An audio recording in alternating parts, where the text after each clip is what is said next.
Thank you very much.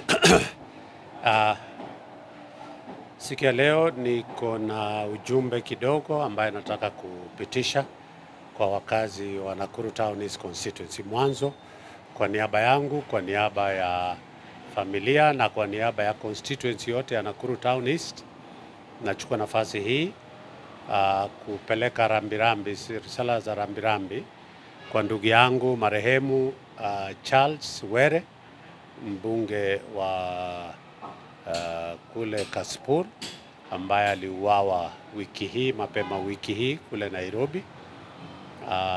Na ni kusema tu ya kwamba Were alikuwa ni mtu ambaye alijali sana maslahi ya watu yake na constituency yake.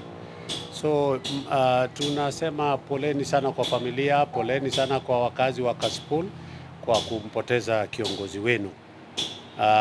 Na ni kusema tu ya kwamba kama vile imesemekana, tunauliza idara zinazohusika wafanye uchunguzi wa kindani na kipekee, ndio iweze kubainika wazi ni kina nani hawahusika, wachukuliwe hatua, na zaidi ijulikane kuna nini, kwa sababu tunajua Wakenya wengi wanauawa, si wajumbe peke yake. Mtu yote ambaye anapoteza maisha yake kwa kupigwa risasi haifai hata kidogo. Kwa hivyo ni majukumu ya idara husika, wachukue majukumu yao, wafanye kazi vile inavyostahili. Pia kule kunaitwa Angata Barokoi kule ambaye pia kuna wakazi 5 ambaye walifariki kwa risasi ya polisi. Pia tunasema uchunguzi wa haraka pia ufanywe, na wale maafisa wa polisi walihusika kwa kutumia excessive force na kutumia bunduki kwenda kuleta amani kwa watu ambaye walikuwa hawana silaha, wachukuliwe. Kwa hivyo tena, kwa niaba yangu, kwa niaba ya familia na kwa niaba ya constituency yote ya Nakuru Town East, risala za rambirambi kwa jamaa na marafiki ya ndugu zetu wale 5 ambaye walipoteza maisha yao wakipigania haki yao ya mambo ya mashamba. Na niseme tu kwa kweli, waziri wetu wa usalama nafika pale, tunataka kuona action ikichukuliwa kama vile alivyosema. Lakini ya muhimu pia ni tuangazie hapa Nakuru tulikuwa na hospitali inaitwa Medihill, na mnajua wakazi wa Nakuru, mnajua vile imesemekana kuhusiana na ile hospitali ya Medihill.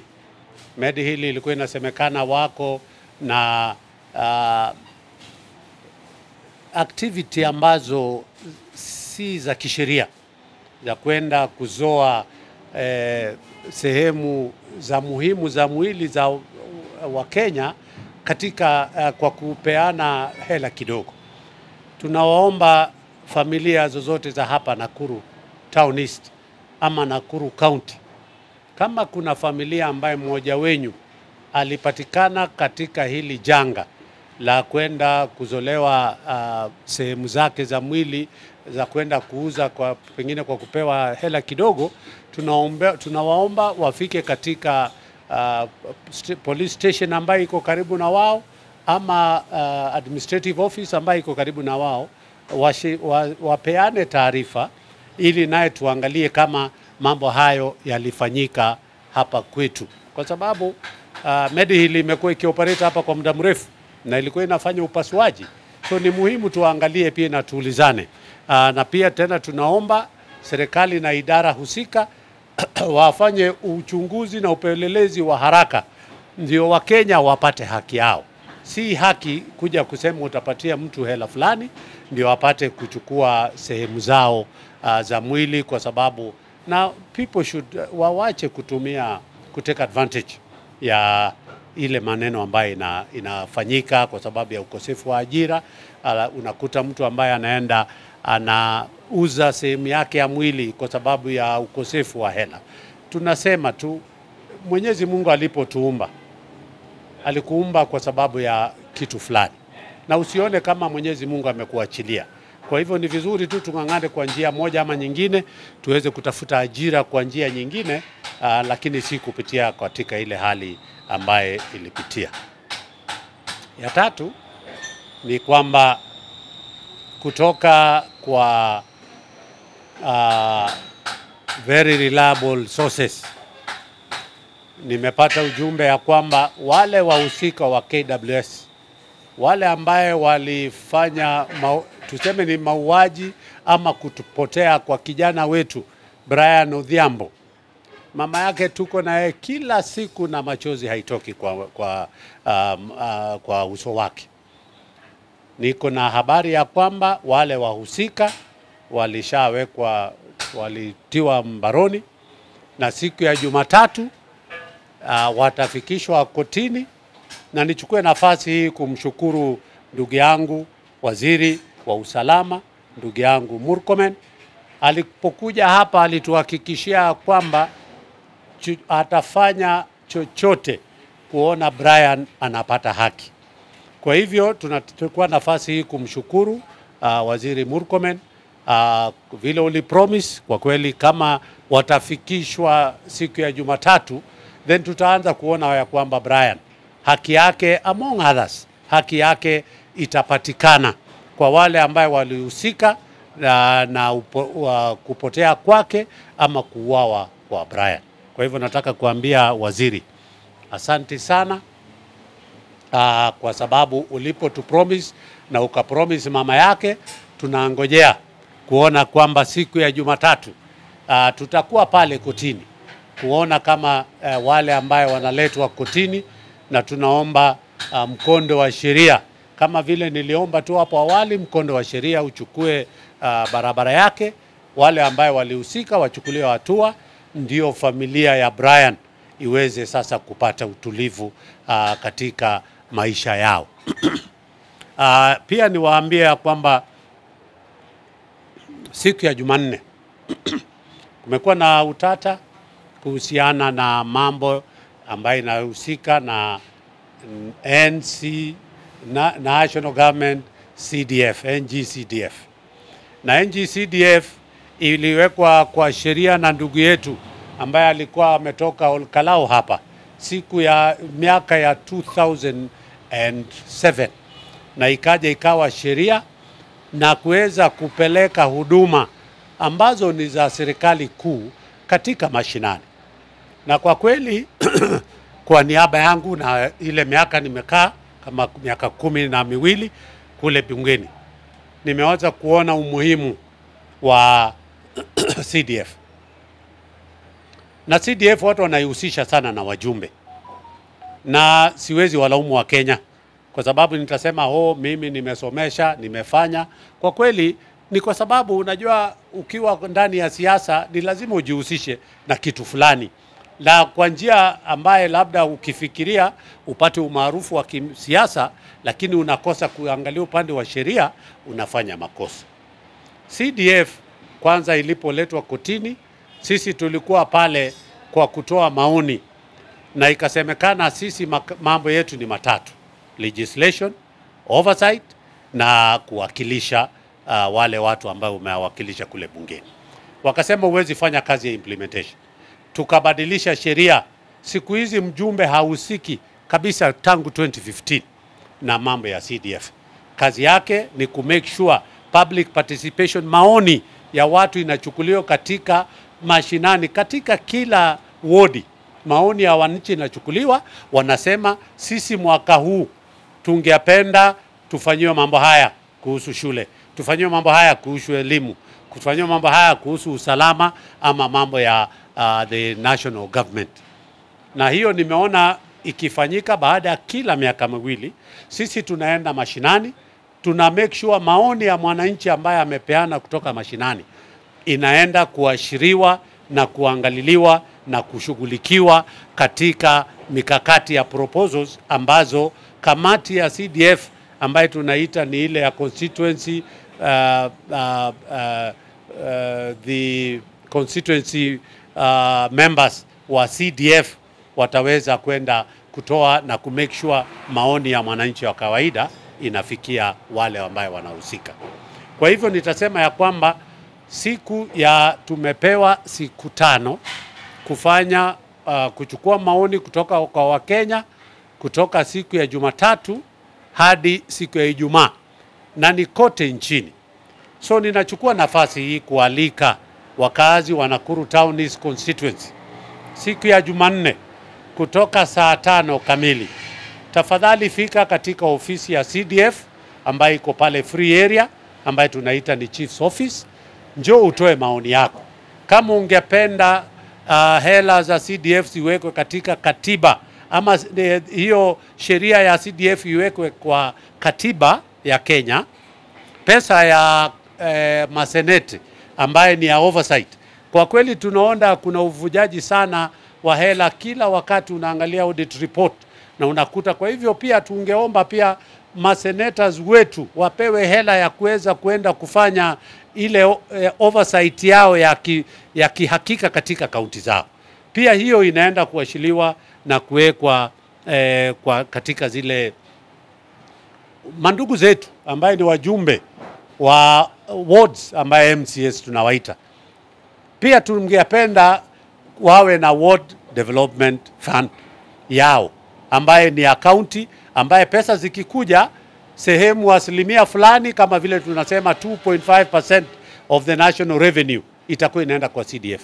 Naye pesa ambaye inateremka kwa county kwa sababu ni ya development, naye waseme asilimia fulani itaenda katika kila wodi ambaye itaenda kwenda mjumbe wa MCA, naye awe kazi yake ni kwenda kuchukua maoni kutoka kwa wodi zake na kwenda kufanya, na hiyo haitakuwa ina conflict na ile ya mjumbe wa National Assembly. Kwa sababu gani?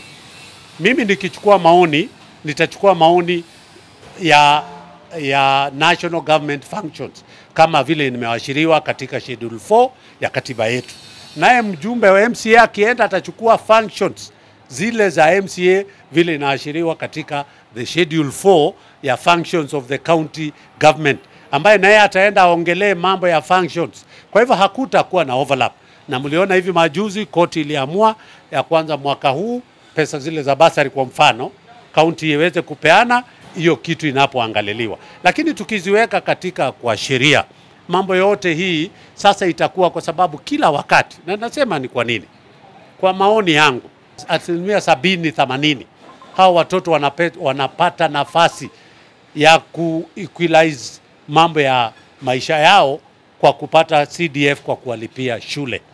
Kwa mfano Nakuru Town East, kamati ile ya Nakuru Town East the CDF committee ya Nakuru Town East wako na watoto 480 ambayo wanalipia full scholarship.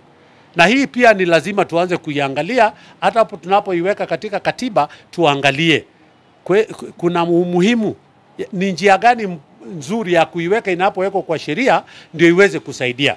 Kamati ya hapa Nakuru Town East kwa mfano iko na watoto 480. Kila mwaka wanachukua watoto 120 ambaye yako kwenda kwa day school ama boarding school na kuwagharamia mambo yao ya masomo katika miaka ile atakuwa katika sekondari. Na hiyo inasema nini? Huyu mtoto mwerevu kutoka jamii maskini hataenda asome tamu moja alafu tamu ya pili anaenda amelipiwa karo ya boarding school ama ni day school yote for the 4 years. Kwa hivyo huyu mtoto na imekuwa na matokeo yake imekuwa namna gani? Asilimia ya 90% ya wale watoto ambaye wanalipiwa na CDF, hawa 120 ambaye wanaenda kufanya mitihani kila mwaka, over 80% wanaenda university. Na ninafurahia kwa sababu hivyo ndio inavyotakikana.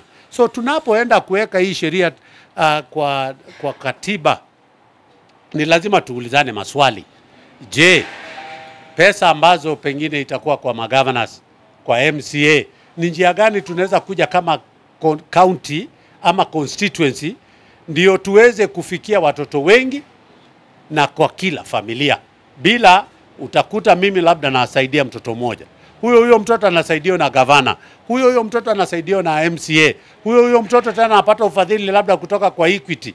Unakuta baada ya masomo yake ako na hela nafaa kuregeshewa na shule ya thousands of Kenya shillings. Kwa hivyo ni muhimu, ninakubaliana na Wakenya waje tunapoweka hii ndio inapowekwa kwa katiba, turudi tena kwao watoe maoni, ni njia gani mwafaka ambayo inaweza tumika ya kuweza kupata ya identification ya mtoto, malipo inalipwa kwa njia gani, na inalipwa tamu moja ama italipwa mwaka mzima, ndio iweze watoto wetu, kwa sababu itakuwa ni bure mimi kulipia mtoto tamu moja, alafu tamu ya pili na ya tatu hayuko kwenye shule. So tunataka either tukubaliane, mimi nikilipa tamu ya kwanza, kama gavana naye atakubaliwa alipe tamu ya pili, kama yule MCA naye akipata hela alipe tamu ya tatu. Tuko certain ya kwamba huyu mtoto mwerevu kutoka jamii maskini ataweza kwenda. Ninasema hivi kwa sababu siku ya Jumanne tunaomba mandugu zetu kutoka Nakuru Town East njoo utoe maoni for or against.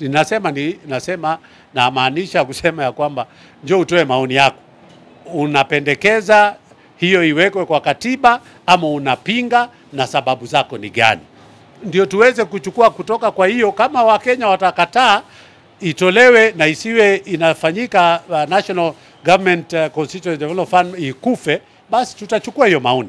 Kama wanataka pia iwekwe, wakubali iwekwe kwenye katiba, ndio hii maneno ya kupelekako kila wakati kotini tupate kupata kikomo, na watoto wetu tuwe sure ya kwamba watoto, kwa mfano hapa Nakuru tangu 2013 kamati ya National CDF imeanzisha shule 6 za sekondari, moja ya ile ya boarding ambayo inaitwa Maria Veronica, na hizi zingine ambazo zilianzishwa kamati ya walipokuwa akizunguka walipata ya kwamba utakuta mtoto amepata alama chini ya 100 katika ile class 8 ya zamani. So walipokuwa nasema huyu mtoto amepata alama ya chini ya 100 ama alama chini ya 200 ambaye hawezi kupata nafasi ya kuchukuliwa katika shule za serikali, huyu mtoto ataenda wapi? Kwa hivyo ikasemekana ya kwamba huyu mtoto anabaki, ndio tukawa na watoto wengi kule vijijini ambaye hawaendi shule. So kamati ilipokuwa ikichukua maoni, wakasema watoto wengi tuko nao wanapata chini ya ile alama ambayo inampeleka katika form 1. Je, tungependa muanzishe shule zingine ambayo itachukua watoto wa hiyo kiwango, ndio mtoto wa yoyote asikose kuwa anaendelea kama the Sustainable Development Goals, ya kwamba kila mtoto ako na haki ya kupata basic education.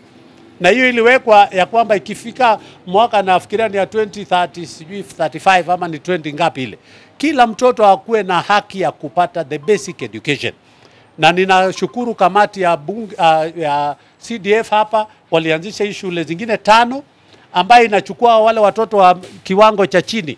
Na niwaambie sisi tunadharau, na ninawaambia ndugu yangu Bwana Malala, Bwana Malala, tulikuona na mchezo wako ambayo ulikuwa umeleta hapa, lakini sijakuona ukiweka pia maoni yako kwa ile drama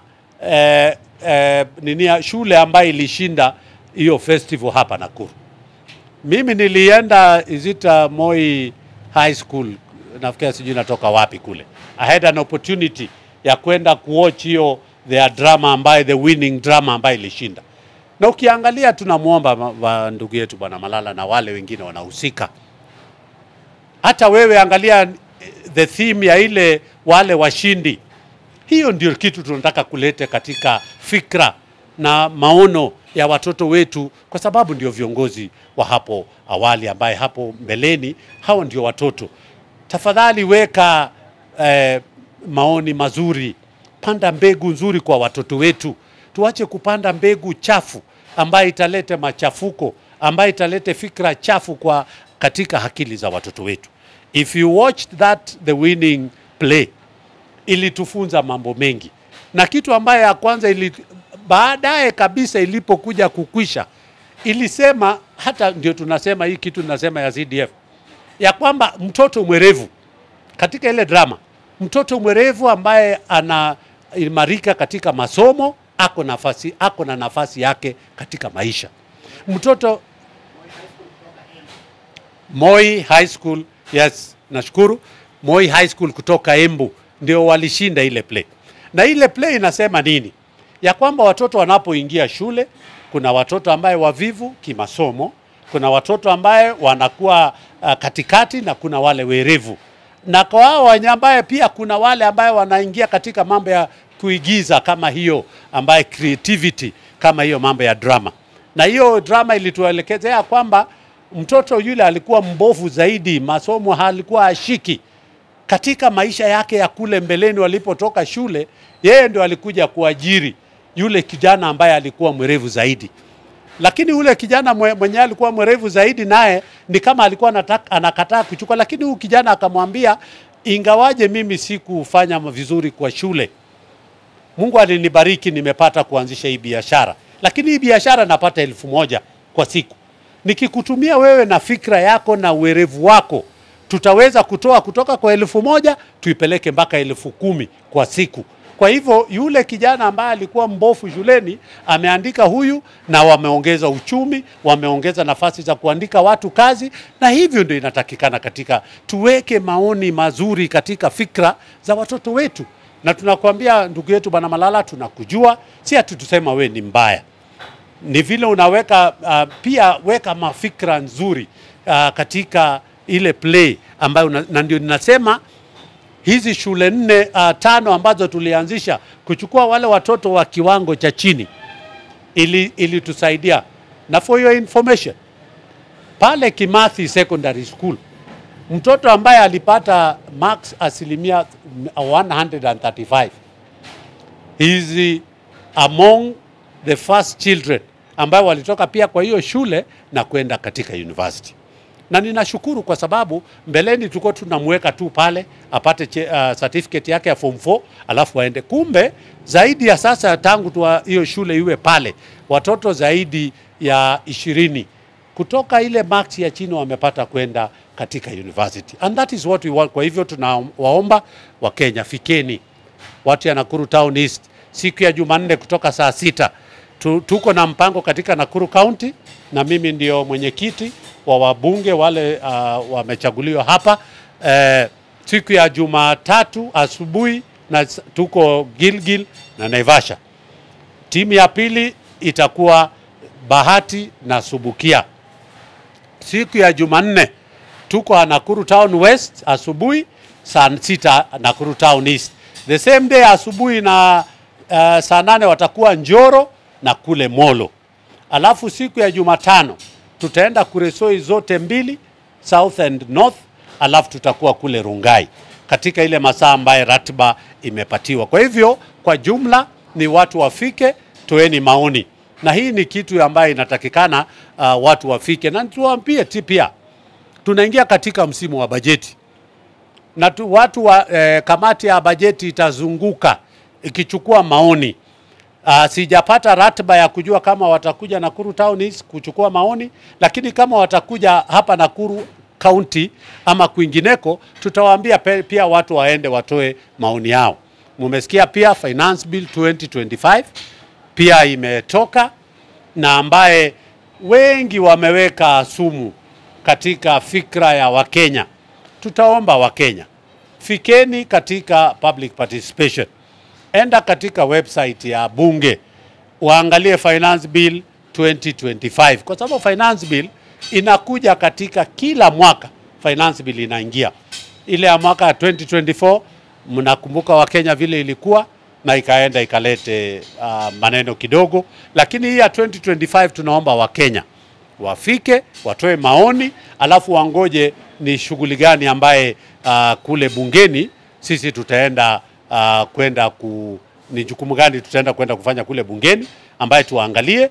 Lakini tutaka kuambia Wakenya, kama vile waziri wa fedha ndugu yetu John Bandi amesema kinaga ubaga ya kwamba hakuna hela zinaongezwa, watu tu wameweka sumu kule na kule, lakini amesema kinaga ubaga hakuna kodi inaongezwa kwa Wakenya, kwa sababu tuliwasikia mwaka jana. Pengine sisi pale bungeni hatukufanya vile lakini sasa tumewasikia, na vile ndugu yetu John Bandi amewahakikishia kwamba hakuna kodi imeongezwa katika finance bill ya 2025. Lakini kumefunguliwa upana wa kuokota. Kwa nini? Kuna watu wengi ambaye hata mimi nitapeleka maoni kule bungeni ya kwamba tupanue njia kwa wale ambaye wanaepuka kulipa kodi. Kama wewe kwa mfano, kwa sababu sasa nimefika mahali ambaye nimeona kuna watu wengi wanapelekwa na KRA kotini kwa kutolipa kodi. Kwa nini wapelekwe kwa kotini kwa kutolipa kodi? Ni kwa sababu kuna watu wengi ambao wanafaa kulipa kodi, wanatoroka kulipa kodi na wanapata hela nyingi sana. Watu wengi wameingia mfumo ya kwenda kuchukua hela cash katika biashara zao. Hawataki kutumia system za benki, hawataki kutumia system za M-Pesa ama njia zingine mwafaka za kuweza. Hao watu ndio wanafaa waangalilie kwa undani, ndio waweze wasimamishwe kuhepa kulipa kodi. Kwa sababu kama hawa watu wote wangekuwa kilipa kodi, mambo hapa Kenya nchi yetu na mmesikia rais wetu, na hii wa Kenya tena tunawaomba, tafadhali msikizeni rais. Na rais ako na maoni makubwa katika mambo ya hii nchi. Na umesikia amesema saa zingine inabidi tukaze mishipi. Saa zingine inabidi yeye atoe decisions ambazo hazipendelewi sana na Wakenya, lakini those decisions ni lazima achukue kwa sababu yeye ndio rais na ako na nchi ambayo lazima iendeleze mambo ya usalama, mambo ya uchumi, mambo ya afya, mambo yote anachukua sometimes very hard decisions, not because he wants, ni kwa sababu ako na nchi ya kusukuma. Na mimi nakumbuka siku moja alituambia yeye ndio rais wa nchi. Wewe Gikari unafikiria mambo ya Nakuru Town East na vile nitapeleka maendeleo, lakini unapoitisha maendeleo, hii pesa inatoka wapi? Na hiyo ndio maswali tunajiuliza. Wewe Gikari lazima ulipe kodi, na sisi ulipa kodi. Yule mwingine mwanabiashara ambaye anahepuka, tumwekee mikakati.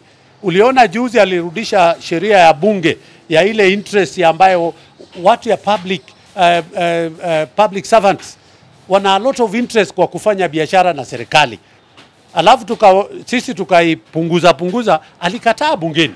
Ameikataa kupitisha, akairegesha, akasema ile sheria vile ilikuwa imeiwekwa iregeshwe hivyo. Ndio wewe Gikaria unapoanza kuingilia biashara na serikali unachukuliwa hatua haraka iwezekanavyo.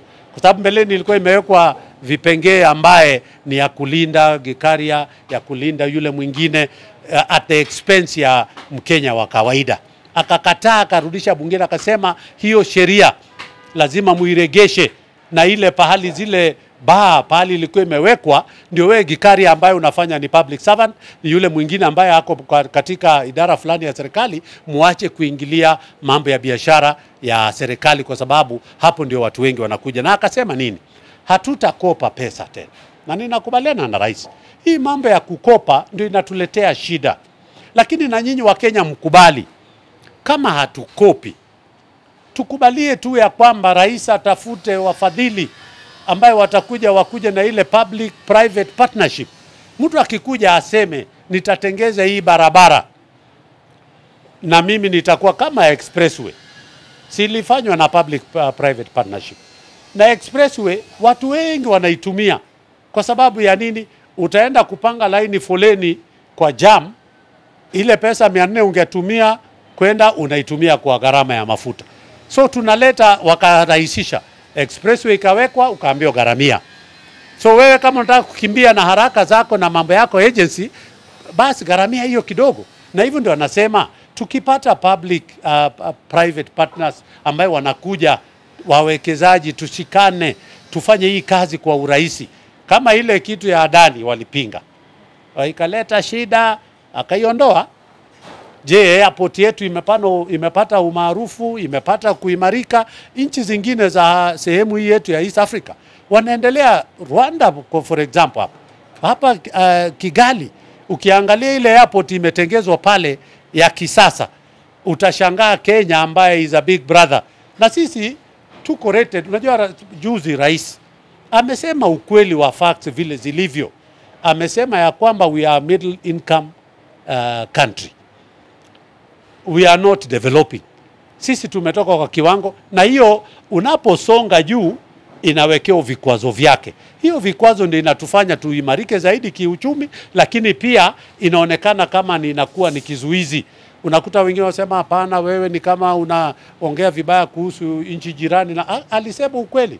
We are a middle income government as vile imewekwa na wale wadadisi wa economics ambao wanahusika na hii maneno. Lakini watu wengi so wamesema tusikope. Naye Wakenya kubalini, tulete watu ambaye watatusaidia kufadhili kufanya mambo mengine. Kama sasa sisi tunamshukuru rais sana. Na tunamuomba tafadhali rais, umetembea mlimani kule, hata hapa diaspora tembea. Hata sisi tunataka kusikia uzito wako unapokuja hapa. Tunakushukuru, umesema mwezi ifike hapo mwezi wa 7 wa 8 barabara ya Lironi mpaka Mau Summit inawekwa barabara ile dual carriage. Rais wetu, tunataka kukuambia ikiwa kuna jambo sehemu hii ya nchi itakukumbuka ni kuweka hiyo dual carriage kutoka kule Lironi hadi Mau Summit, uipeleke mpaka kule Malaba. Hata utakapo staafu, jina litabaki kama ndugu yetu Mwai Kibaki, marehemu, Mwenyezi Mungu amweke mahali pema peponi, ya kwamba aliweka Thika Super Highway ikafungua mlima kutoka ya kule mpaka Nairobi.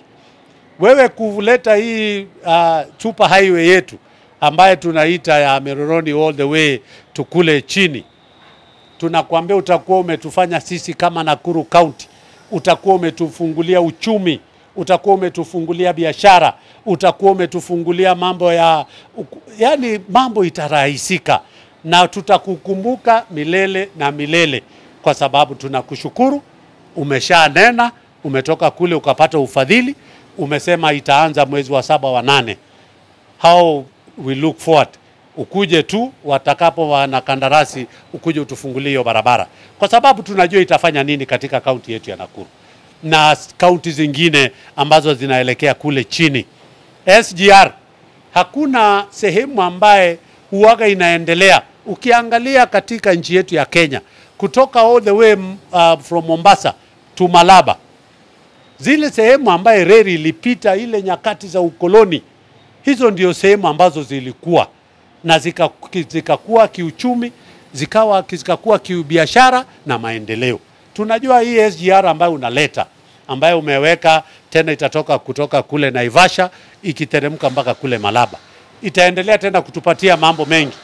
Station yetu ya railway hapa ilikufa, it was a beehive of activity, lakini ilikufa kwa sababu ya nini? Ile reli ilikuwa ikikuja hii meter gauge, watu walikosa kuiamini sana. Lakini ukileta SGR vile ilivyo sasa kutoka Mombasa mpaka Nairobi, hii Nakuru town itaamka tena kwa pakubwa, Naivasha na kule kwingine. Kwa hivyo tunakuambia rais wetu, asanti sana kwa ile mambo ambaye unaendelea kufanya katika nchi yetu. Sisi tuko hapa kama bungeni, na nishukuru pia nimepata nafasi ya kurudi kama mwenyekiti wa Kawi katika kamati ya Kawi kule bungeni. Ninataka kuhakikishia Kenya nzima ya kwamba rais ako na mikakati mingi ameweka kuhusu kusambazaji wa stima, na ikiwa kuna kitu other than baada ya barabara ni stima katika kuenable nchi iwe na utajiri. It's the biggest enabler katika ukuzaji wa uchumi, biashara na mambo mengine. Kwa hivyo ninasema nashukuru sana rais kupata hicho kiti. Mimi nakuhakikishia kwamba tutaweka mikakati. Kama sasa kuna moratorium ilikuwa imewekwa kati wa wawekezaji, kati ya independent power producer, ambayo iliwekwa zaidi ya miaka 10 imepita. Na unaona nchi yetu sasa demand ya stima inazidi kuwa ikipanda kila kuchao. Watu wanataka stima zaidi. Kwa hivyo nitaomba rais wetu, tutakapokuja kamati ya bunge, tutaomba utuongezee hela, tusambaze stima, tusambaze umeme katika sehemu zote za Kenya. Kwa sababu hiyo, yule mama ambaye alikuwa hajawahi jua utamu wa kupata taa, mtoto yake apate nafasi ya kusoma kwa taa, waweze kufanya biashara ndogo ya welding pale. Kwa sababu hawa hustlers wetu ni hiyo welding.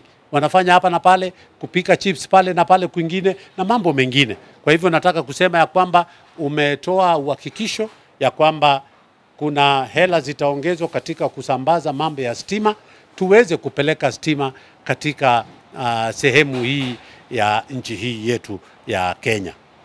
Mwisho ni kuwaambia tu mandugu zetu, Rais ametuomba wakati wa siasa utafika. Watu wengi wamejitokeza, kila mtu kusema hii kuhusu huyu, ile kuhusu rais wetu, sijui yule anasema, na tunaomba tusitishe siasa. Itafika wakati wake. Mimi nitafanya, rais atafanya yake, na ameomba ya kwamba watu wawache kuinsight wengine. Mimi rafiki yangu mstaafu ndugu yetu Uhuru Kenyatta, tukakushikilia miaka 10. Tuliingia wewe bungeni ukiingia rais, tukakushikilia miaka 10. Hakuna mtu alikutatiza. Yule ambaye alikuwa hapo awali, ndugu yetu Mwai Kibaki, alistaafu ukiwa ofisini, hakuwahi sema jambo na kuelekezea nchi mahali. Kwa sababu ya nini? Alikuwa wakati wake, akaondoka. Awachie yule ambaye yuko pale naye afanye kazi yake. Wewe ukafanya yako. Tunakuomba kwa unyenyekevu na tunakuheshimu sana kama statesman. Hapana anza kulete fikra chafu kwa watoto wetu katika continent yetu ya Kenya, ya Afrika. Hasa sehemu hizi zetu. Tunajua ni nini machafuko inafanya katika nchi. A small trigger namna hii, hatuna nchi tena. Na sisi hatuna nchi nyingine ya kwenda. Hatuna kwingine kwa kukimbilia. Mimi passport yangu iko ni official business peke yake, nimeshawahi toka nje ya Kenya. Sina majukumu mengine ya kutoka nje ya Kenya isipokuwa official na nirudi. Mimi sina nchi nyingine ya kukimbilia. Tutaomba rais wetu Uhuru Kenyatta, tunakupenda, lakini nawe acha rais afanye kazi yake. Mpatie nafasi kuliko kuiambia vijana wetu. It is true. Hata mimi ninakubaliana ya kwamba Kenya, the future is the youth wa nchi. Rais amesema hivyo, Rais alipigwa sana akitetea kina Ndindi Nyoro wakati alikuwa akipigwa na huyu rafiki yake. Ati kwa nini wewe unamleta huyu? Akasema we are here to nurture the youth, to give them direction because they are the leaders of tomorrow. Na rais amenacha waweze kuendelea. Ndio wakati wetu ukifika, tukiondoka, vijana wapo wa kuendesha nchi. You don't need to incite the youth. Na tunaomba vijana, chukueni kura, jiwekeeni katika nafasi hizi za siasa, muweze kwenda kulete policy na mabadiliko ya kisheria ambaye itaweza kusaidia vijana. Sisemi hata mimi siwezi. Nitapeana mfano. Kwa mfano, mimi nilipeleka mswada bungeni ambaye natarajia hivi karibuni itapigwa. Watoto wengi katika miji mikuu wanashikiwa loitering, wanashikiwa sijui kupiga matatu, wanaita nini hiyo jina wanatumia kugonga touting ya vijana wetu wa matatu. Wanashikiwa nini? Feloni. Ati wewe unatembea barabara unaonekana kama mtu ambaye kijana anakaa kufanya uhalifu. Hiyo sheria nilipeleka bungeni itolewe, ndio vijana wetu wapate nafasi ya ndio waache kushikwa kwanza. Ya pili, katika biashara zetu, katika PFM Act imesema 30% ya idara zote za serikali lazima iende to the vulnerable groups, youth, women and people with disability. Hiyo ikaletwa na Mwai Kibaki, akaleta fikra, na mshukuru Sakaja ambaye alikuwa ni youth katika bungeni wakati ule, akaiweka kisheria wakati wa Uhuru Kenyatta, akapiga kidole. 30% sasa inaenda kwa special groups. Lakini haitoshi hiyo, kwa sababu ukishapata 30% imewekwa, kisha ni vipi utaweza kwenda kufanya tenda? Ni lazima uanze kuapply upewe hiyo. Rais Ruto amepunguza gharama ya kuanzisha kampuni. Tutaomba vijana wetu, ingieni kwa biashara. Gharama, Ruto amepunguza gharama ya kuanzisha kampuni kutoka 1,100 na mpaka 10,000 peke yake, na utapata cheti chako within a month. Mimi nilifanya nini bungeni? Nilipoona utapata vijana wengi nikawasajilisha wakapata vyeti vya kufanya biashara.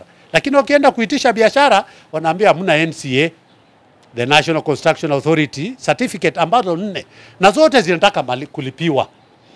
Hii moja inataka 20,000. So unakuta kijana ako na certificate in incorporation, lakini hawezi enda kutafuta biashara kwa sababu NCA anaitishwa na ni lazima gharamia ambaye hana pesa tena. Mimi niliweka mswada nikasema wale wanaanzisha status NCA 8, 7 and 6, vijana, wamama na walemavu wakubaliwe wapewe hiyo cheti bila malipo yoyote. Lakini kama ni renew that way, ataenda kule akishapata certificate of incorporation, ataenda NCA atapewa vyeti vyote 4, ataenda kuomba, kwa sababu lazima uwe na hizo vyeti ndio upate biashara. Mimi kama mzee nilileta kusaidia wale youth wapate kazi. My challenge to the youthful members of parliament ambaye wako pale ni kwamba tafadhali wacheni kulala kule bungeni. I'm challenging the young members of parliament. Please take up that space. Please come up with policy and legislation that is going to help the young people to be able to do business, to be able to venture into positions of elective positions, kwa sababu tusipofanya hivyo, leteni mijadala ambaye, kwa sababu nyinyi vijana mnakaa na hawa vijana mnanongonezeana na mimi nikikaa nakaa na wazee kama Kings Maina au rafiki yangu, tunaongea mambo ya historia, lakini nyinyi vijana mnaongea mambo yenyu ambayo inakwaza. Hata sisi wazee tunaongea mambo inatukwaza, si kama wazee. Si kusema siwezi leta ya, lakini yule kijana ambaye mbunge kijana ako bungeni ndio ako na information ambayo itaweza kuleta policy, kuleta legislation ambayo itasaidia vijana wetu waweze kupata ajira, waweze kupata nafasi katika uongozi. Kwa sababu nasema as we are also pushing for the young people to join politics and things, those who are there for now, can we start with them? Waanze kuwaleta hizo policy, mabadiliko ya kisheria na mambo mengine ambayo itaweza kusaidia vijana wetu kuweza. Kwa hivyo tutaomba ndugu yetu Rais Uhuru Kenyatta, tafadhali usi-incite, lakini waelekezee. Tunakujua wewe ni mtu ya hali na mali, Mungu amekubariki. Kwa mfano tungekusikia umeanzisha foundation ya kuambia kila mtoto ambaye angetaka kufanya biashara wa kwanza 100 tutawapeana shilingi 1,200, njooni niwapatie capital. That is what the kind of leadership tunataka. Utuelekezee kwa mfano, kwa sababu Mungu amekubariki kwa hali na mali. Si utumie hiyo hali na mali yako kuamsha wale ambaye, kama unaona kuna watu, come up with ideas, and because you have the resources. Na ile kitu ambaye tunakosa zaidi ni hela watoto wetu kufanya kazi. If you could come up with an idea. Mimi kwa hali yangu kidogo ngangana hapa na pale, nawekea mama ka trailer ya sausage, nawekea kijana ka mashini ya welding pale. Pia njoo tushikane kwa hiyo barabara ndio tuweze kusaidia watoto wetu, kwa sababu hatuwezi tu kuambia nendeni mkatae ama rise up. Rise up ndio, lakini kwa utaratibu ya kuelekea. Na vijana wetu tunawahakikishia kwamba tuko na nyinyi, and as we are retiring, pole tunaenda tukiondoka. Sababu hata mimi nilipokuwa kijana niliwaza na kuazimia kuwa pahali nipo nimefika, nami ikifika kiwango changu niwaondoke, nipeane nafasi. Na ndio nimesema vijana wa Nakuru Town East, wale ambaye mko na mkuje tusaidie, kwa sababu kuna wale ambaye tumeona wamejitokeza na wako na uwezo. Mimi sipigani kiti cha Nakuru Town East member of parliament tena. Tukuje tuwasaidie, tuone vile tutaweza kukuza, waingie katika MCS, waingie katika nafasi hizi kubwa na zile zingine ambazo zipo, tuweze kusaidiana na tuweze kukuza nchi yetu. So kuna mengi ambaye tutapata nafasi ya kuweza kuongea. Nichukue nafasi hii kuwarudishia bwana DCI hapa Nakuru pamoja na ODPP ofisi kwa kuchukua majukumu ile mmechukua, kuregesha stability ya na some confidence, kwa kusema wale walihusika kwa kupotea ama kwa mauaji ya Brian wachukulie hatua. So we look forward to that, na hivyo tunataka. Pili, nitauliza waziri wa tourism na mambo ya livestock and fisheries. Nimelete mabadiliko kidogo kuomba. Lake Nakuru tumebahatika kupata samaki ambaye sisi hatujui kwenye zilitoka. Mimi nimelelewa hapo. Kwa tunachuna mboga tu pale kwa sewage ya Nakuru. Kwa nachukua mboga tukiwa kijana. Hakukuwa na samaki hata moja. Lakini sisi Mwenyezi Mungu ametunuku na samaki wengi wakubwa, wazuri, watamu na kwa ladha.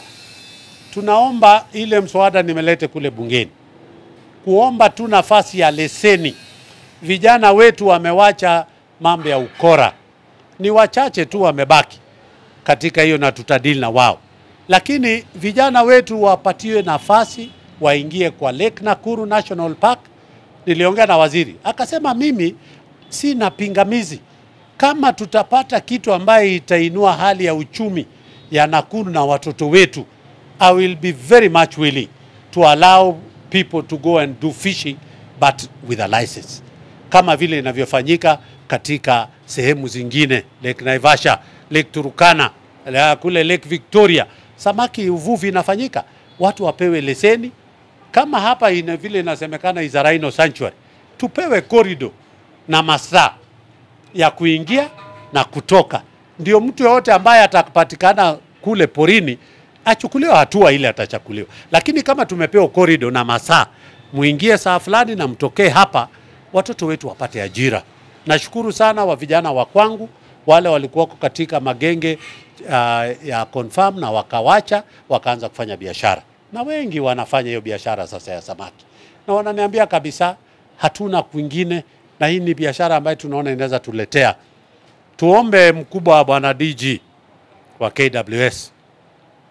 Kuna maofisa wako wa KWS ambayo wanafanya biashara kubwa sana ya samaki. Magari inatoka huko na ile ya fridge na tons of samaki zikitoka kule, ikifanyika na maofisa wako kwenye mshahara na wanafanya illegal fishing. So the only way ambaye tunaweza saidiana kumaliza hiyo illegal fishing na ofisa wako ni ukubalie leseni zitolewe. Ndio kila Mkenya ambaye atapata nafasi aombe leseni apewe, aingie kule afanye biashara ya haki bila kujificha. Kwa sababu huwa nahurumia vijana wangu sana. Wengi wanaingia usiku porini, kuna simba, kuna chui, kuna wanyama wabaya kule, lakini they risk their life just to do some business. So tutaomba tu bwana mkubwa Director General wa KWS, take action against your officers who are doing the illegal fish business. Na we can only sort out that if a license is given to the locals. Tunajua kuna mambo mengi ambayo mumesema. Yule kijana alipigwa risasi, Eliud, bado mpaka saa hii as we are talking, ananipigia simu tangu jana tuangalie sort out. Alipigwa risasi, hawezi kujimudu katika familia yake. So ni vizuri mufikirie kama KWS. Huyu ni kijana mdogo, amesoma, hako na hatia. Kupigwa risasi si kusema ndio mwisho ya mambo yake. Lakini kwa sababu alipigwa risasi kutokana na mambo yale, akiandikwa kazi kwa KWS, hata awe atakuwa dereva ama awe ni karani mahali fulani, ni muhimu pia muangalie kurudisha you give back to the society.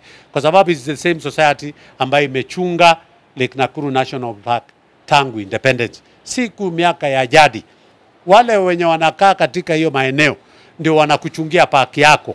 Hakuna uhalifu mkubwa unafanyika katika park yetu ama poaching ama nini, kwa sababu watu wetu wako vigilant. When they assist you with a lot of information of some people you have seen going into the park, please angaenda uangalie. Poaching haifanyiki kabisa hapa Nakuru. So tunaomba tu bwana Director General, allow our children to do some business kule. So tutaomba mwisho kabisa, tunaomba niwakumbushe wakazi wa Nakuru Town East, fikeni kwa ofisi zetu, toeni maoni yenu. Mimi nitakuwa pia pale kutoa maoni kama mtu ya Nakuru Town East mpiga kura, because I vote. Taenda pale kufanya hiyo na nitaiweka, tuweke hii vitu katika sheria zile zinafaa na ndio tuweze kufanya ninio. Kwa hivyo nataka kuhakikishia kwamba tutaendelea kufanya kazi pamoja, siasa tupunguze, na nashukuru gavana wetu amerudi sasa, piga kazi. Walikuwa wakisema kwa sababu ni haki ya kila mwanamke kuzaa. So juu umerudi, fika mashinani, ile kazi ambayo ya muhimu iko mbele yako, njoo uimalize. Zile miradi ulimaliza, njoo umalize. Usisikize kaa ngumu kama rais wetu. Don't be disrupted on the course of what you want to do, governor. Fanya kazi. Watu, rais ametuambia scorecard itakuja 2027. Gikari umefanya kazi, tunakuregesha. Rais umefanya kazi, tunakuregesha. Yule mwingine hujafanya kazi, tunakuondoa. Hivyo the scorecard will come. And this being a democratic country, let us accept the will of the people. Kama vile ndugu yetu Raila amejoin serikali, he joined it not for selfish issues, to save a country. We have a country. Na ameisema na ameirudia ya kwamba tuko na nchi ambaye lazima tuifikirie. Si story tu ya kila saa kufikiria mambo ya selfishness na ubinafsi. Amesema clearly, ako hapa tuweze kumove forward. Alikuja kusaidia na kinamili. Junet wamesema kule bungeni, we are in a broad-based agreement. We are not in a broad-based. Ni kuleta kila mtu kwa serikali pamoja. Rais amejumuisha kila mtu, kwa sababu na hiyo ndio tunataka tuelekee hiyo barabara. Hata hii kama tutaweza, mambo ya prime minister, mambo ya official opposition leader, hii yote iweko kwa katiba, ndio kila mtu akue pale, kwa sababu hii sheria ya ambaye tuko naye, katiba yetu ndio imetuletea problem kidogo, that the winner takes everything. Mimi nikishinda presidency, ninaamua kila kitu. Mimi nikishinda sijui wapi, naamua. Hiyo kitu winner takes everything ni lazima ikome. Tuleta broad base ambaye wewe ambaye nimekushinda, na nimekushinda kwa ukaribu sana, uko na maoni, uko na wafasi, hebu nipate kupata fikra yako ya vile tutaendesha nchi yetu. And that is why the president has been pushing us to be able to have that broad-based government. Hata wale wapinzani wake wa jadi aliwaweka kwa serikali. Kwa nini? Because anataka kulete Kenya iwe moja. Si iwe yeye akishasema kitu inakuwa ni namna hiyo. Mara sijui ni kabila mbili, sijui zimewekwa. Hataki kila mtu aingie, alete maoni yake. Na rais kitu ambaye anahimiza zaidi, tuache watu wakuwa wakupinga tu. If you have an alternative idea, please bring it to government. Ilete kwa serikali. Ilete katika hiyo public participation, ambaye hata kama pengine hutapata nafasi ya kukutana na Gikaria, uniuzie. Tukiweka public participation, njoo lete maoni yako pale, ndio tuweze kuangalia ni maoni mzuri, ni njia gani ambayo tunaweza fanya, tutaweza kufanya. Na rais tumekuambia vile ulituelekezea siku nyingine, kuna watu ambaye kodi hii ambaye tunalipa, watu wengi hii particularly the business people wanakimbilia kuja kuclaim VAT ambaye hata hawafai kuclaim, running into billions of shillings. Na ulituelekezea ukatuambia kwamba tufanye jambo kule bungeni, tulete sheria, ndio hii mambo ya kuja kusema you are claiming VAT. Yet wewe wewe unaokota tu marisiti huko na tafuta huko iko na VAT, unakuja kusema hii VAT nililipa, na umeokota risiti hata barabarani kule. You come and claim VAT ambayo unatoa pesa, unazoa pesa kutoka kwa serikali. Kwa hivyo ni vizuri tuangalie hao wale watu wanakuja kufanya hiyo, tubadilishe sheria for claiming of VAT. Na wale watu ambaye wanakosa kulipa kodi, watu wanakuja wanafanya biashara kubwa, anauza shares, capital gain tax lazima iwekwe. Hao wanauza into billions of shillings. Ukiuza kitu na umepata capital gain, lipa kodi. Wacha kutoroka, wacha kukosa kulipa. Kuna watu walitoroka Tanzania wakaja kufanya biashara Kenya, wakatoroka Uganda wakaja kufanya biashara Kenya, na kule walifukuzwa kwa sababu hawakutaka kuja kulipa kodi. Kwa hivyo ni muhimu pia hata sisi tuwafuatilie, tuweke mikakati ya kutoongeza kodi kwa Wakenya, kwa sababu tunajua hali ilivyo. Lakini all I just want to tell Kenyans is that Kenya has improved economically. Na in terms of mambo ya Kenya sasa imewekwa, na nilimwambia we are middle country now. Sisi hatuko kule kwa developing, tumetoka kule. Kwa hivyo Kenya imesonga juu. Tupatieni tu rais muda. 2027 chukueni hatua ya kufanya uamuzi. Lakini Wakenya nataka kuambia mtashangaa. Kwa sababu nyinyi wenyewe tu ndio mtachagua rais. Kwa sababu mambo itakuwa imebadilika hapo awali. Pale tunaelekea mambo itakuwa imerudi. Ukiangalia mambo mengi yamebadilika. Watu walikuwa wanabeba sufuria, hakuna kubeba sufuria kwa kichwa anymore. Kwa sababu ya nini? Akasema mambo tutaleta, hatuta subsidize mambo ya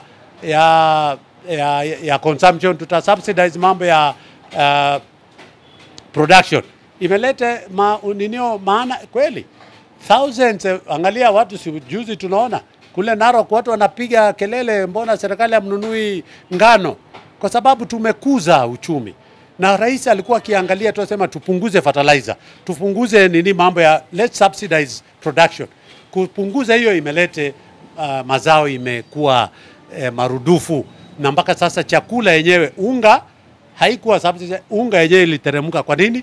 Wakulima wamepewa subsidies ya fertilizer, ya mbegu, ya farm inputs. Mazao imekuwa mara 4, supply imekuwa kubwa, prices zimerudi chini zenyewe tu kwa sababu ya interventions ambaye serikali inaweka kwa kufanya nini. Kwa hivyo nitasema wakati siasa itakuja, tutafanya siasa na tutaulizana maswali wakati ule.